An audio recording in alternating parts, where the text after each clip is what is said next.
sa petite sœur Lise, âgées respectivement de 12 et 8 ans, se réveillèrent tôt dans la matinée en sursaut à cause d'un bruit sourd. C'était un jour de vacances, Noël approchait à grands pas, et donc ils ne devaient pas aller à l'école ce jour-là. Cependant, leurs parents n'étaient pas présents. Leur papa était au travail, et leur maman, quant à elle, était probablement partie faire les courses. Chacun dans leur chambre, le grand frère se leva en premier de son lit pour aller voir ce qu'il se passait, pendant que la petite sœur, apeurée, entendit la porte de la chambre de son frère s'ouvrir. Elle décida donc de le rejoindre.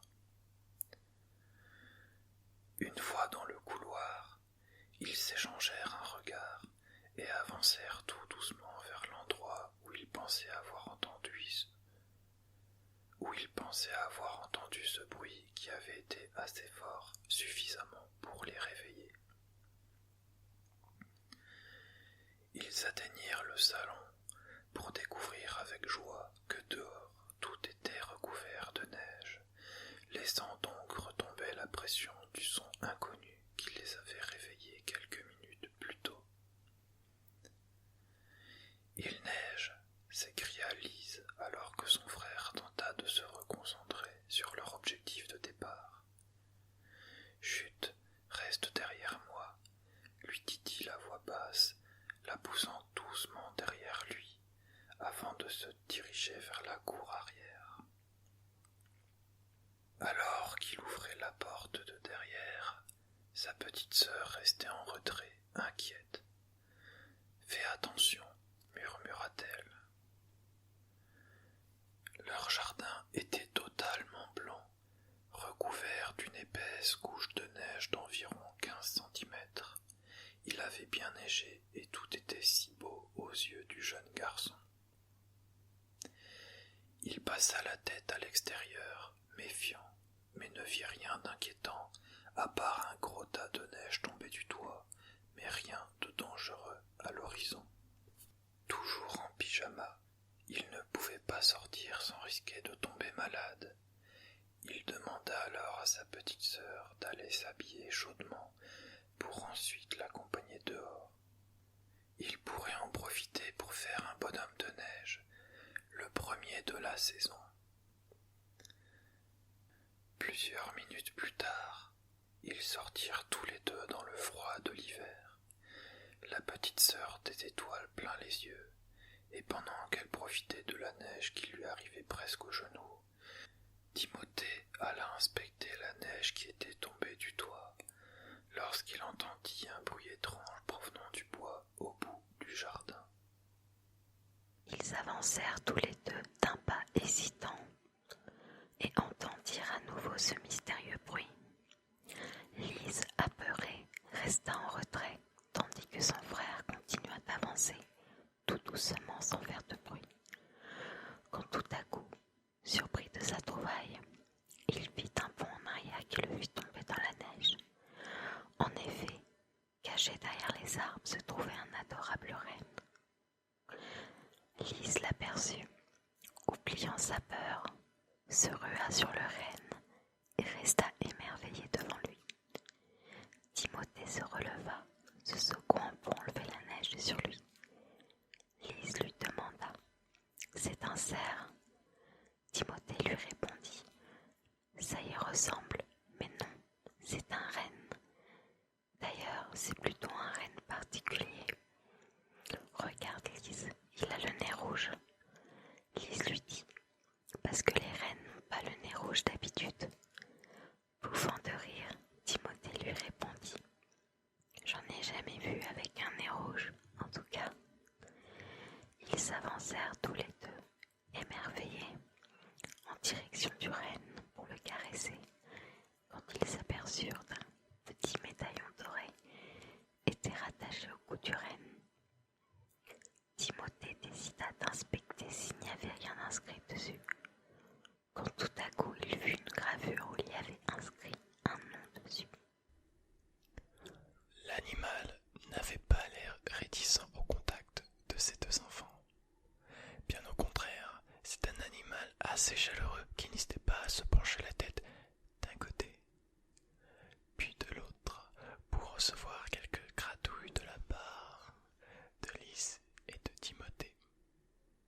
Tu penses que les autres reines sont dans les parages ? Demanda Lise à son grand frère. Je n'en ai aucune idée. Timothéa regarda aux alentours. Il n'y avait aucune trace d'autres reines. Il a cependant l'air d'être perdu. Que fait-il ici, d'ailleurs ? N'est-il pas censé être en préparation pour la livraison des cadeaux ? Il a fallu quelques secondes aux deux enfants pour prendre conscience de la situation. Le Père Noël ne pourra pas faire sa livraison, s'exclama Lise. Si un renne manque, le traîneau ne pourra pas décoller.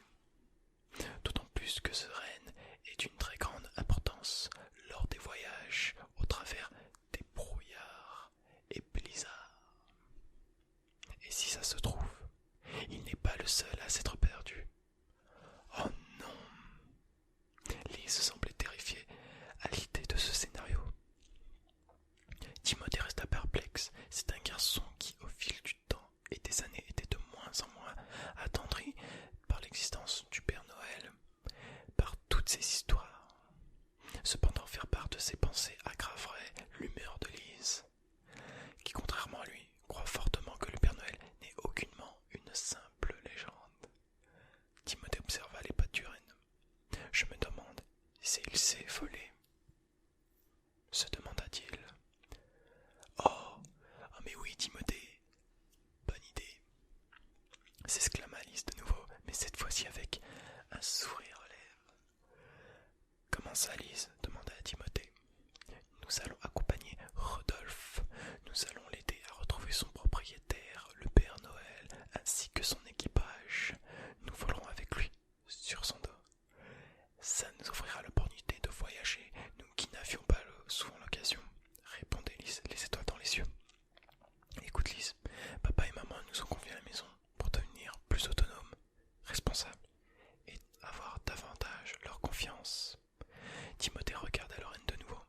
En plus, ce n'est même pas sûr qu'il nous laisse monter sur son dos. À l'instant, Timothée dit ces mots.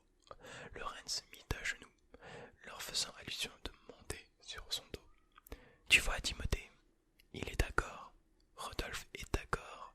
Youhou, s'exclama Lise, qui ne traîna pas pour monter sur le renne. Tu viens ? Demanda Lise à son grand frère. Ce dernier se retourna pour regarder leur maison au loin, puis regarda de nouveau sa petite sœur, puis le renne. Je sens que papa et maman vont nous faire la fête en rentrant, soupira Timothée, qui monta à son tour sur le renne. Il ne fallait pas prier Rodolphe pour qu'il se remette debout sur le champ. Et ce dernier se mit de suite à galoper. La sœur et le frère étaient tout secoués. Cependant, cela amusait beaucoup Lise. Cette course était également rythmée par la respiration du renne et des bruits qu'il provoquait dans la neige. Et soudain, les enfants n'étaient plus secoués. Ils ne sentaient plus que l'air glisser sur leur peau. Plus aucun bruit. Si ce n'était que le bruit que provoquait la clochette de Rodolphe. Les enfants penchèrent la tête. Les pattes du renne au nez rouge n'étaient plus en contact avec le sol enneigé. Timothée et Lise baissèrent les yeux pendant quelques secondes et virent la beauté environnante de leur village enfoui sous la neige. Timothée regarda Lise et vit ses yeux s'illuminer.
réservoir de la précieuse magie de Noël qui se trouvait sur son collier était pratiquement vide. Timothée cria « Accroche-toi, Lise, on va descendre. » En une fraction de seconde, les deux enfants se retrouvèrent, la tête première, dans la neige. L'atterrissage n'avait pas été de tout repos et leur avait permis de faire un petit vol plané. Timothée eut une pensée pour sa sœur et se demanda si elle allait bien. Lentement, il s'avança près de Lise et puis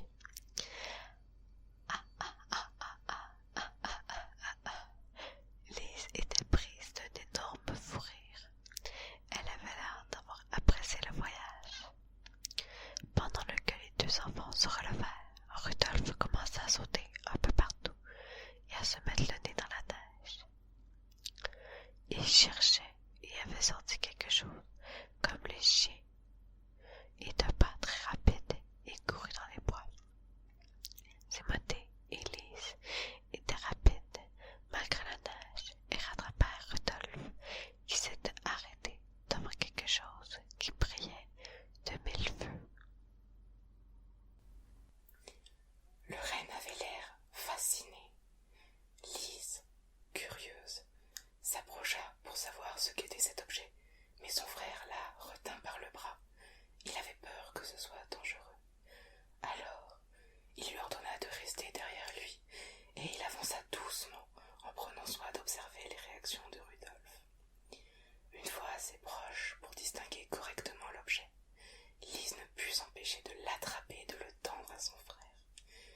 Ce dernier souffla de soulagement en constatant que l'objet n'avait rien de dangereux. Il s'agissait d'un beau grelot couvert de neige. Rudolphe ne lâcha pas le grelot des yeux. Il n'y avait aucun doute, il avait quelque chose de spécial. Lise et Timothée s'amusèrent donc à l'agiter dans tous les sens pour jouer un peu. Les tintements du grelot pouvaient se faire entendre dans toute la forêt. Les brames du renne se mélangeaient au rire enjoué de la fratrie. La neige virevoltait, donnant ainsi une allure magique à la forêt. Lise s'arrêta de bouger subitement et fixa une ombre. Elle était intriguée et demanda naïvement à son frère ce que ça pouvait être. Timothée réalisa qu'il n'était pas seul et essaya de comprendre ce que pouvait être cette ombre. Rudolphe, quant à lui, sautilla vers elle et montra des signes de joie. L'ombre se mit à parler. « Ça fait longtemps que tu n'es pas venue ici, magnifique reine. » Une silhouette se dessina plus précisément. Il s'agissait d'un lutin. « N'ayez pas peur, les enfants, je suis juste de passage. »« Tu es un lutin du Père Noël ?» demanda Lise, toute contente. « Pas encore, je suis encore un apprenti lutin. Je cherche juste mon grelot, je l'ai entendu tinter. » Surpris, Timothée lui tendit le grelot trouvé au sol. Le lutin sauta de joie tellement haut qu'on aurait dit qu'il allait s'envoler. « Merci les enfants, vous êtes mes héros », répéta le lutin en serrant le grelot contre lui. « Pour vous remercier, je vais vous emmener dans un endroit merveilleux, » dit-il en chantonnant. Les enfants échangèrent un regard hésitant, puis se mirent à l'égard du lutin et de Rudolphe. « Je ne sais pas si on devrait le suivre, Tim, » chuchota Lise à l'oreille de son frère. « On ne sait pas où on s'aventure, ni pour combien de temps. Papa et maman pourraient s'inquiéter s'ils ne nous trouvaient pas à la maison. » Timothée lui répondit sur un ton enjoué. Il a dit qu'il pouvait nous emmener dans un endroit merveilleux. Tu crois vraiment que papa et maman seront fâchés pour ça? C'était maintenant au tour de Lise d'être inquiète, à l'inverse de Timothée qui avait des étoiles plein les yeux à l'idée de découvrir un nouvel endroit. « Je ne dis pas qu'ils seront fâchés, reprit Lise, mais j'ai peur qu'ils se fassent du souci pour nous.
Les enfants, Lutin et le renne, marchèrent tous côte à côte.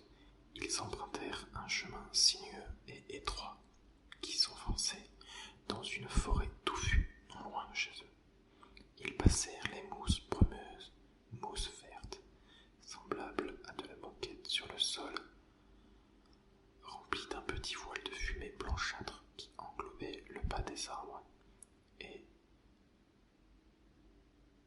sur le sol, sur une centaine de mètres. Puis, au bout de quelques minutes de marche, un petit pont fait de bois et de pierre apparut. Le lutin s'écria : « Vous êtes chanceux, les enfants. » Lise et Timothée demandèrent pourquoi, et le lutin leur dit qu'ils habitaient non loin d'un des 25 passages secrets répartis sur la planète qui se connectaient entre leur monde et la fabrique de cadeaux du Père Noël.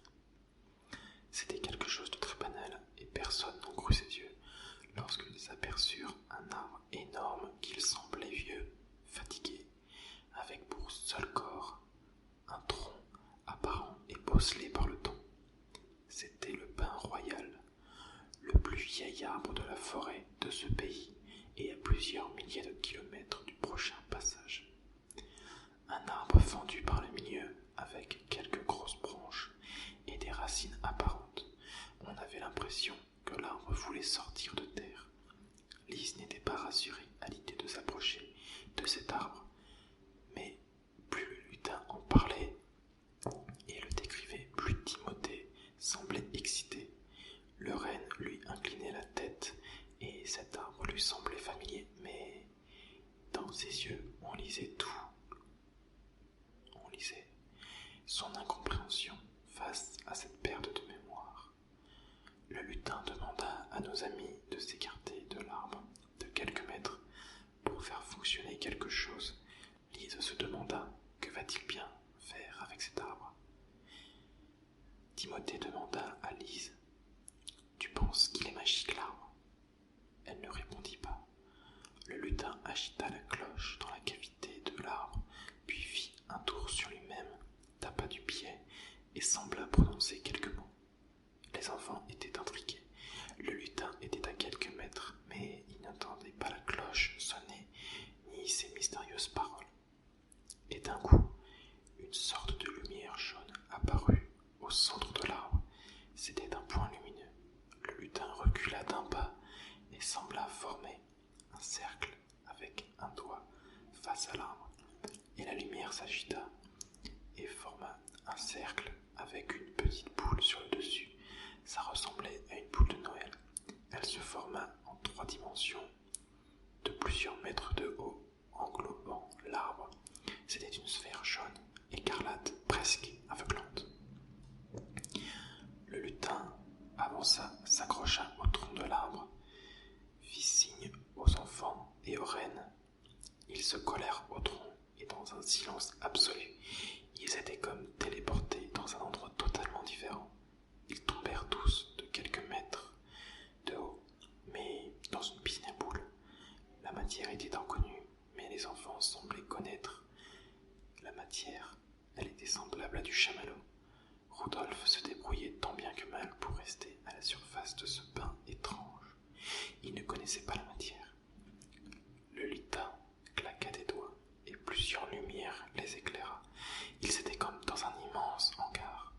Ils entendirent des bruits de pas et un nouveau lutin plus grand de quelques centimètres que leur ami lutin apparut.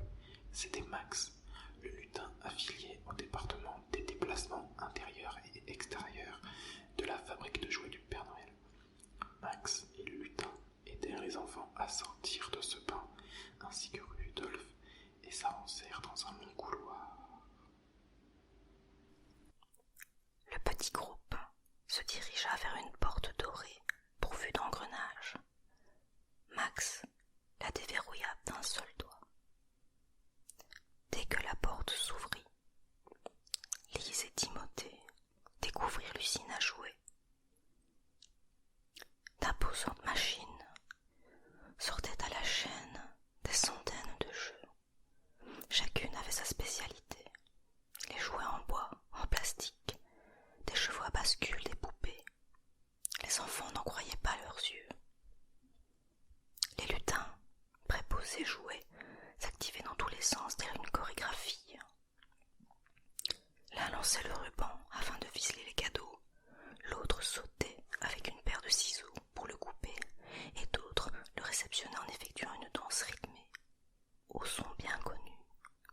Sinatra pour réaliser un splendide nœud. Pour éviter de déranger tout ce monde, ils prirent un mini traîneau qui les déposa devant le bureau de la mère Noël. Rudolph ne tenait plus en place. Il savait qu'il verrait sa mère Noël. Elle ouvrit la porte et accueillit les enfants, les lutins et Rudolph. « Prenez quelques sucres d'orge, les enfants, servez-vous, » dit Mère Noël. Mère Noël interpella Max. « Max, peux-tu me dire ce qu'il se passe?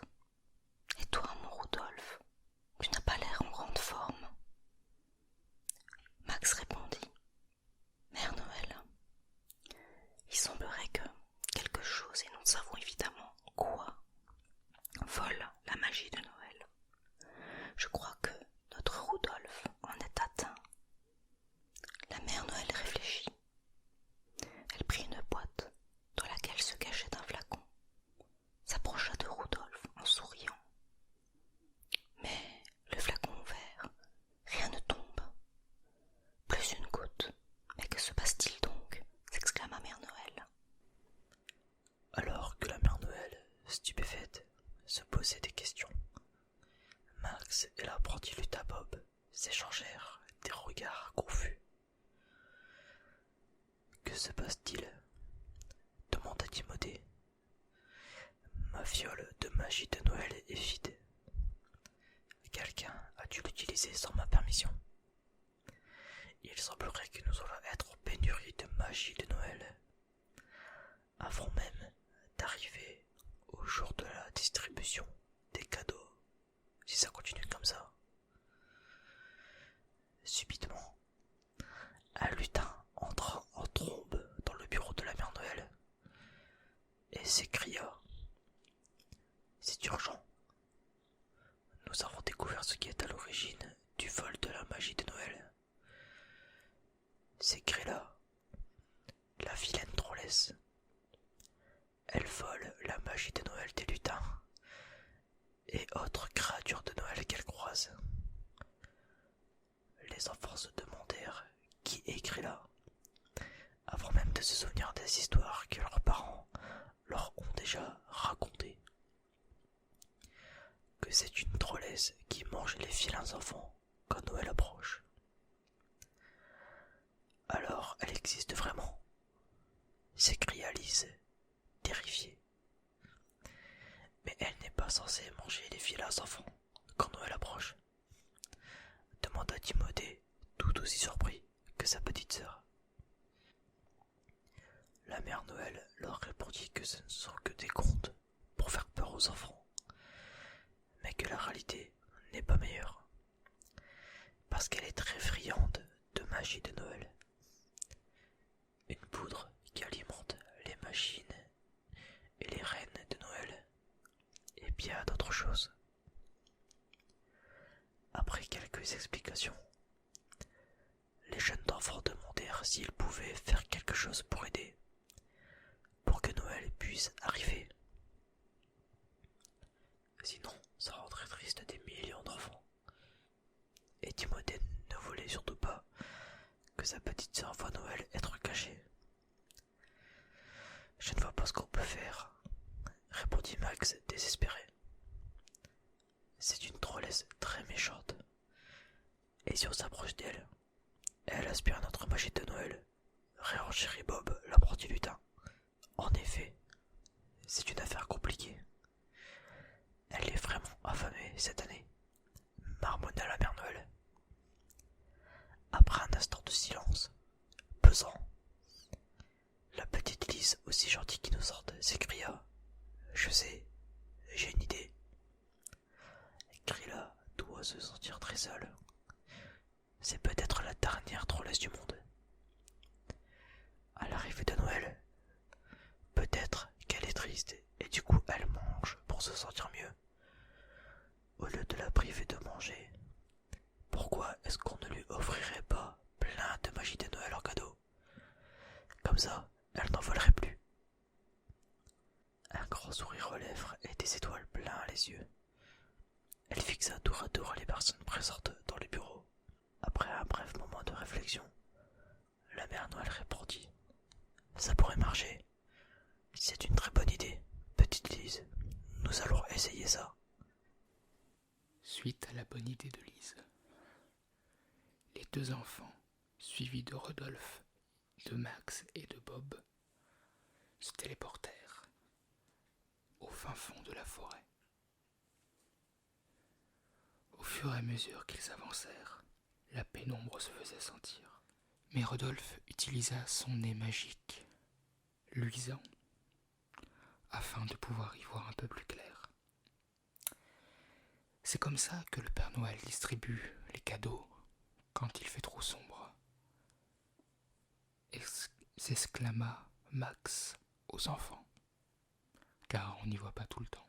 Arrivés à l'entrée d'une grotte, les deux enfants, très surpris à la disposition des roches qui avaient été placées de manière très logique.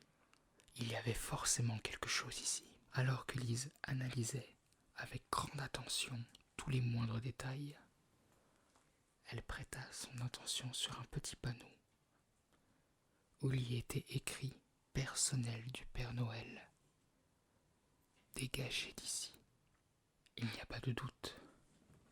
C'est bien ici que Grilla vit. Nos 4 compagnons s'aventurèrent à l'intérieur de la grotte et virent Grilla assis sur un fauteuil rouge, plutôt épais mais très abîmé. Timothée reconnut immédiatement Grilla et s'exclama à voix basse. Ce doit être elle. Ce doit être elle. Max et Bob avaient très peur. En effet, ils avaient raison. Elle était très grande, très maigre, avec des habits noirs, tout déchirés. Ils pouvaient voir qu'elle avait entreposé plusieurs fioles de magie de Noël dans une bibliothèque qui était contre un grand mur. Mais plusieurs d'entre elles étaient vides.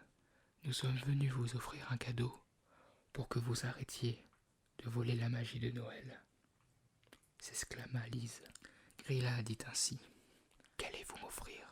Des restes du pain sec. Les gens pensent que je mange les enfants, alors que ce n'est pas vrai. J'ai seulement dit une fois à un enfant qu'il était mignon à croquer. Mais les lutins ont un très grand problème avec les métaphores. Ils ne comprennent pas le second degré. Et depuis, je suis vue comme une méchante. Et je suis seule et affamée. Lisa demanda à Grilla pourquoi elle avait volé la magie de Noël. Et Grilla expliqua car, étant enfant, elle n'avait pas eu droit à des cadeaux de Noël car elle n'avait pas été sage. Alors que pour elle, tous les enfants devraient avoir droit à des cadeaux pour Noël. Elle ne comprenait pas pourquoi elle avait été punie pour quelques bêtises. Mais Timothée expliqua que ce n'est pas les cadeaux le plus important pour Noël, mais la présence que nous pouvons offrir aux uns aux autres. L'amour et la présence des êtres aimés est le plus beau des cadeaux que nous pouvons recevoir. Il expliqua ainsi que c'était elle qui s'était punie en s'éloignant du monde et en restant seule et en volant la magie de Noël. En effet, Grilla n'avait pas vu les choses sous cet angle, car elle ne se rendait pas compte qu'elle avait fait autant du mal aux autres qu'à elle-même en restant seule et en se coupant du monde et surtout en volant la magie de Noël. Elle demanda ce qu'elle pouvait faire pour pouvoir se racheter du mal qu'elle avait fait. Et les deux lutins furent très surpris de la légèreté de Grilla, et ils lui demandèrent si en échange d'une très bonne quantité de magie de Noël, elle accepterait de venir manger au banquet dans la fabrique de jouets. Elle acquiesça et se trouva très enjouée à l'idée de ne pas être seule pour Noël. Ça faisait tellement longtemps qu'elle n'avait pas partagé un repas avec quelqu'un. tous les 6 prirent des fioles de magie de Noël et rentrèrent à la fabrique de jouets, où ils firent une très grande fête, et Grilla eut droit à une fête de qualité, ainsi qu'à la présence et à l'amitié, ce qui fut un des plus beaux cadeaux de sa vie. Mais pendant le repas, et après avoir bien mangé, les 2 enfants devaient partir avant que les parents se rendent compte et ne s'inquiètent qu'ils n'étaient pas là. Ils remontèrent donc sur le dos de Rodolphe pour rentrer à la maison. Sur la route du retour, le soleil était déjà couché. Ils pouvaient y distinguer leur maison depuis le ciel étoilé. Leur petit village était bien éclairé depuis le ciel, avec plein de jolies petites lumières. C'était magnifique. Élise allait s'en souvenir toute sa vie. Le renne les déposa sur le toit, et ils se quittèrent non pas sans larmes. Les enfants espéraient revoir Rodolphe et les lutins à l'avenir. Puis vient le temps de se quitter. Ils passèrent par la petite lucarne au plafond, mais une fois posé le pied au sol, ils se rendirent compte qu'il était déjà le matin.